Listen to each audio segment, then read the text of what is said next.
Now that we understand the basics of stereoscopic vision, and we also know how to properly put the fiducials on the golf club, let's dive in and take a look at all the club delivery parameters that our foresight technology will measure. And the first one we want to talk about is club head speed. Now this is the one that most amateurs concern themselves with the most.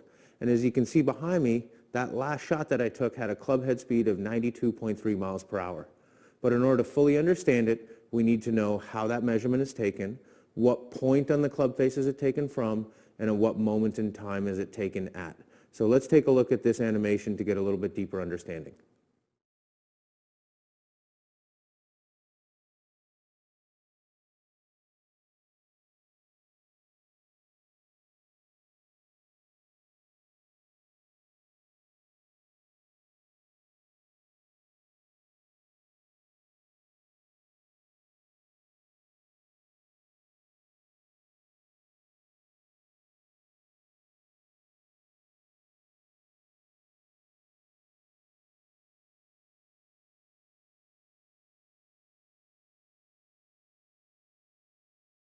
So let's summarize some of the key points about club head speed that we saw in that animation.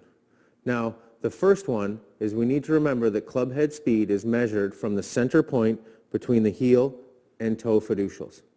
It's also measured at point of touch.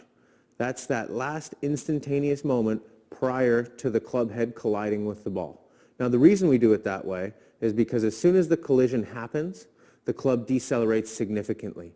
And what we want to do is present the club head speed at the collision point. Now, the last thing we want you to understand when you take a look at club head speed is that it is measured in the direction the club head is traveling.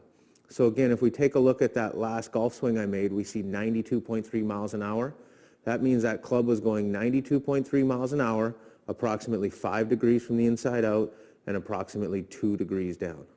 Now, club head speed plays a key role in determining the ceiling of your potential as a golfer.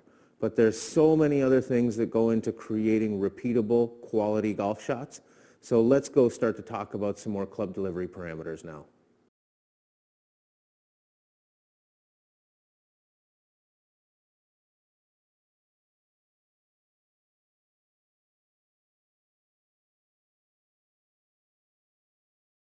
Now that we understand what club head speed is, let's talk about how we can increase it. Because most of us out there want to swing it as fast as possible.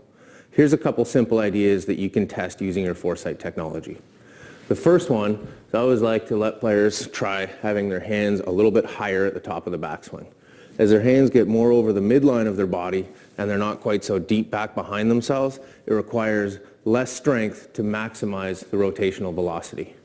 One other simple one is actually if you increase the wrist hinge. Again, this is going to lengthen the arc of the swing and give you the opportunity to generate more club head speed. If those upper body modifications don't work, the next one I would try would be allowing the lead heel to lift off the ground. When I allow that lead heel to lift, it can give me more hip turn, which gives me the opportunity to generate more speed from the lower body. The last one that you can try is just making sure that you fully load your weight into the trail leg. Increasing that weight shift will allow you to generate more speed.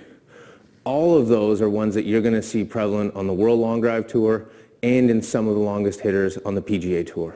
So make sure you use your foresight product to test which ones work best for you.